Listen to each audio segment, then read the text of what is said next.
अमरीकी और इजरायली हमलों में ईरानी जौहरी तंसीबात की तबाही की तस्दीक। ईरान ने खुद भी शदीद नुकसान का एतराफ़ कर लिया। अमरीकी नेशनल इंटेलिजेंस की डायरेक्टर तुलसी गेबार्ड का कहना है कि नेतन्स, फर्दो और इस्फहान की तमाम जौहरी तंसीबात मुकम्मल तौर पर तबाह हो चुकी हैं। ईरान को तीनों तंसीबात की असर-ए-नो तामीर के लिए कई साल लग सकते हैं। उधर CIA के सरबराह जॉन रेडक्लिफ कहते हैं कि हमले से ईरान के न्यूक्लियर प्रोग्राम को शदीद नुकसान पहुंचा है। ईरान की कई अहम तंसीबात तबाह हो गई। अक़वाम मुत्तहिदा के इदारे IAEA ने ईरान के अफज़ूदा यूरेनियम के मुमकिना तौर पर महफूज होने का इंकशाफ कर दिया। राफेल ग्रोसी का कहना है कि तेहरान ने ये मवाद मुमकिना तौर पर इब्तदाई हमलों के फौरन बाद ही मुंतकिल कर दिया था। ईरान के पास तकनीकी और जौहरी सलाहियत दोनों मौजूद है। दूसरी तरफ मगरबी मीडिया की रिपोर्ट के मुताबिक ईरान के पास मरबूत जौहरी निज़ाम मौजूद है, जिसमें चंद तंसीबात नहीं बल्कि एक वसी इंफ्रास्ट्रक्चर शामिल है। मुल्क भर में दर्जनों तंसीबात में हजारों साइंसदान और इंजीनियर काम करते हैं।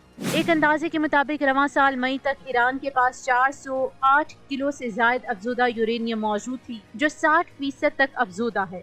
उधर ईरानी वजारत खारजा के तर्जुमान इस्माइल बकाई ने तस्दीक की है कि अमरीकी और इजरायली हमलों के नतीजे में ईरान की जौहरी तंसीबात को शदीद नुकसान पहुंचा। अमरीकी और इजरायली हमलों में ईरानी जौहरी तंसीबात की तबाही की तस्दीक। ईरान ने खुद भी शदीद नुकसान का एतराफ़ कर लिया। अमरीकी नेशनल इंटेलिजेंस की डायरेक्टर तुलसी गेबार्ड का कहना है कि नेतन्स, फर्दो और इस्फहान की तमाम जौहरी तंसीबात मुकम्मल तौर पर तबाह हो चुकी हैं। ईरान को तीनों तंसीबात की असर-ए-नो तामीर के लिए कई साल लग सकते हैं। उधर CIA के सरबराह जॉन रेडक्लिफ कहते हैं कि हमले से ईरान के न्यूक्लियर प्रोग्राम को शदीद नुकसान पहुंचा है। ईरान की कई अहम तंसीबात तबाह हो गई। अक़वाम मुत्तहिदा के इदारे IAEA ने ईरान के अफज़ूदा यूरेनियम के मुमकिना तौर पर महफूज होने का इंकशाफ कर दिया। राफेल ग्रोसी का कहना है कि तेहरान ने ये मवाद मुमकिना तौर पर इब्तदाई हमलों के फौरन बाद ही मुंतकिल कर दिया था। ईरान के पास तकनीकी और जौहरी सलाहियत दोनों मौजूद है। दूसरी तरफ मगरबी मीडिया की रिपोर्ट के मुताबिक ईरान के पास मरबूत जौहरी निज़ाम मौजूद है,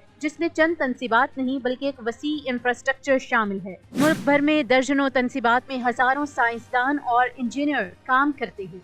एक अंदाजे के मुताबिक रवां साल मई तक ईरान के पास 408 किलो से जायद अफजूदा यूरेनियम मौजूद थी, जो 60% तक अफजूदा है।